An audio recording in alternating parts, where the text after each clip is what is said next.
Hi friends, welcome back to my channel. ചോറിൻ്റെ കൂടെയും ചപ്പാത്തി, അപ്പം, പത്തിരിയുടെ കൂടെയൊക്കെ കഴിക്കാൻ പറ്റുന്ന ഒരു ഈസി ചിക്കൻ കറിയാണ് ഇന്ന് നമ്മൾ തയ്യാറാക്കുന്നത്. ഞാനിവിടെ 500 ഗ്രാം ചിക്കൻ ക്ലീൻ ചെയ്ത് കഴുകി എടുത്ത് വെച്ചിട്ടുണ്ട്. ഇനിയൊരു പാൻ അടുപ്പത്ത് വെച്ച് 2 ടേബിൾ സ്പൂൺ ഓയിൽ ഒഴിച്ചു കൊടുക്കാം. ഞാനിവിടെ വെളിച്ചെണ്ണയാണ് ഒഴിച്ചു കൊടുക്കുന്നത്. വെളിച്ചെണ്ണ ചൂടായി വരുമ്പം 2 മീഡിയം സൈസ് സവോള കട്ട് ചെയ്തിട്ട് വഴറ്റിയെടുക്കാം. തീ ഒരു മീഡിയം ഫ്ലെയിമിൽ വെച്ചതിന് ശേഷം നന്നായിട്ടൊന്ന് ഇളക്കി കൊടുക്കാം. ചിക്കൻ കറി ഉണ്ടാക്കിയിട്ട് ശരിയാക്കാത്തവർക്കും അതുപോലെ തന്നെ ബാച്ചിലേഴ്സിനൊക്കെ വളരെ പെട്ടെന്ന് ഉണ്ടാക്കാൻ പറ്റുന്ന ഒരു റെസിപ്പിയാണിത്. ഇനി ഇതിലേക്ക് 2 പച്ചമുളക് കട്ട് ചെയ്തതും കൂടെ ചേർത്ത് കൊടുക്കാം. എരിവ് കൂടുതൽ വേണ്ടവർക്ക് പച്ചമുളകിൻ്റെ എണ്ണം കൂട്ടി കൊടുക്കാം. തീ മീഡിയം ഫ്ലെയിമിൽ തന്നെ വെച്ചുകൊണ്ട് ഇത് രണ്ടും കൂടെ നമുക്ക് ഒന്നും കൂടെ വഴറ്റിയെടുക്കാം. ഇനി വേണ്ടത് 1 ടീസ്പൂൺ ജിഞ്ചർ ഗാർലിക് പേസ്റ്റാണ്. അതും കൂടെ നമുക്കിതിലേക്ക് ചേർത്ത് കൊടുത്ത് നന്നായിട്ട് ഇളക്കിയെടുക്കാം. വെളുത്തുള്ളീൻ്റെ ഇഞ്ചിൻ്റെ പച്ചമണം മാറുന്നത് വരെ നമുക്കിതൊന്ന് ഇളക്കി കൊടുക്കണം. അടിയിൽ പിടിക്കാതെ കൈവിടാതെ ഇളക്കി കൊടുക്കുക. ഉള്ളി വേഗം വാടി കിട്ടുന്നതിന് വേണ്ടി 1/2 ടീസ്പൂൺ ഉപ്പും കൂടെ ഞാൻ ചേർത്ത് കൊടുക്കുകയാണ്.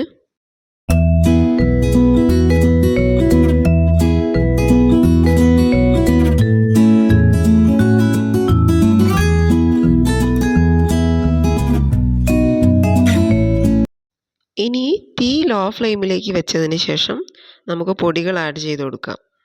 ആദ്യം തന്നെ 2 ടേബിൾ സ്പൂൺ മല്ലിപ്പൊടി ചേർത്ത് ഇളക്കിയെടുക്കാം. മല്ലിപ്പൊടിയുടെ പച്ചമണം പോയതിന് ശേഷം 1/4 ടീസ്പൂൺ മഞ്ഞൾപ്പൊടി, 1 ടേബിൾ സ്പൂൺ മുളക് പൊടി, 1 ടേബിൾ സ്പൂൺ ചിക്കൻ മസാലയും കൂടെ ചേർത്ത് നല്ല രീതിയിലൊന്ന് ഇളക്കിയെടുക്കണം. ഞാനിവിടെ മുളക് പൊടി പകുതി കാശ്മീരിയും പകുതി സാദാ മുളക് പൊടിയുമാണ് ചേർത്തിട്ടുള്ളത്. അപ്പോൾ കളറും കൂടുതലുണ്ടാകും, എരിവ് കുറവായിരിക്കും. അപ്പം നമുക്ക് നന്നായിട്ട് എരിവ് വേണമെന്നുണ്ടെങ്കിൽ എടുക്കുന്ന മുളക് പൊടി അത്രയും നല്ല മുളക് പൊടി തന്നെ എടുക്കുക. ഒരു മീഡിയം സൈസ് തക്കാളിയും കൂടെ കട്ട് ചെയ്ത് ഇതിലേക്ക് ചേർത്ത് ഇളക്കിയെടുക്കുക.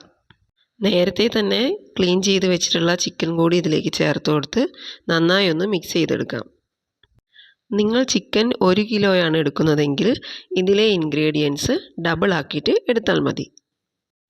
നേരത്തെ നമ്മൾ 1/2 ടീസ്പൂൺ ഉപ്പായിരുന്നു ചേർത്തിരുന്നത്. ഇനി ഒരു 1/4 ടീസ്പൂൺ ഉപ്പും കൂടെ ചേർത്തിട്ട് ഇളക്കിയെടുക്കാം. മൊത്തത്തിൽ നമ്മൾ 3/4 ടീസ്പൂൺ ഉപ്പാണ് ചേർത്തിട്ടുള്ളത്.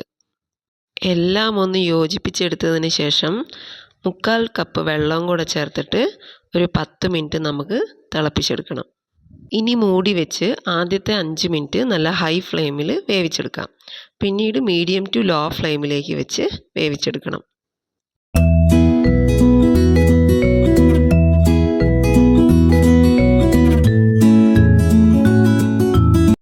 5 മിനിറ്റ് കഴിഞ്ഞിട്ടുണ്ട്. നമുക്കൊന്ന് തുറന്ന് നോക്കാം. പിന്നെ ഒന്നും കൂടെ ഒന്ന് ഇളക്കി കൊടുത്തിട്ട് പിന്നെ ഒരു 10 മിനിറ്റും കൂടെ ലോ ഫ്ലെയിമിലോ അല്ലെങ്കിൽ മീഡിയം ടു ലോ ഫ്ലെയിമിലോ വെച്ചിട്ട് വേവിച്ചെടുക്കാം. കൂടിപ്പോയിട്ടുണ്ടെങ്കിൽ ഒരു അരമണിക്കൂർ അതിൻ്റെ ഉള്ളിൽ തന്നെ നമുക്ക് നമ്മുടെ ചിക്കൻ കറി റെഡി ആയിട്ട് കിട്ടും. അപ്പോൾ വെള്ളമൊക്കെ കൂടി പോവുകയാണെങ്കിൽ അതൊന്ന് റെഡിയായി വരാൻ വേണ്ടിയിട്ട് ടൈം എടുക്കും. അപ്പോൾ നമ്മൾ വെള്ളമൊക്കെ ഒഴിക്കുമ്പോൾ ശ്രദ്ധിച്ചൊഴിച്ചാൽ മതിയാകും. കറി ഇവിടെ തയ്യാറായിട്ടുണ്ട്. ഇതിലേക്ക് കറിവേപ്പിലയും ക്രഷ്ഡ് പെപ്പർ 1 ടീസ്പൂണും കൂടെ ചേർത്ത് ഇളക്കി ഓഫ് ചെയ്ത് വെക്കാം. ഒന്ന് ചൂടാറിയതിന് ശേഷം സെർവ് ചെയ്യാവുന്നതാണ്.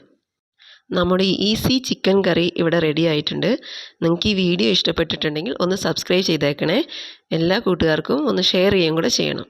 നിങ്ങളുടെ അഭിപ്രായങ്ങളും നിർദ്ദേശങ്ങളും കമൻ്റായിട്ട് പറയൂ. അടുത്ത വീഡിയോയിൽ കാണാം. Thanks for watching.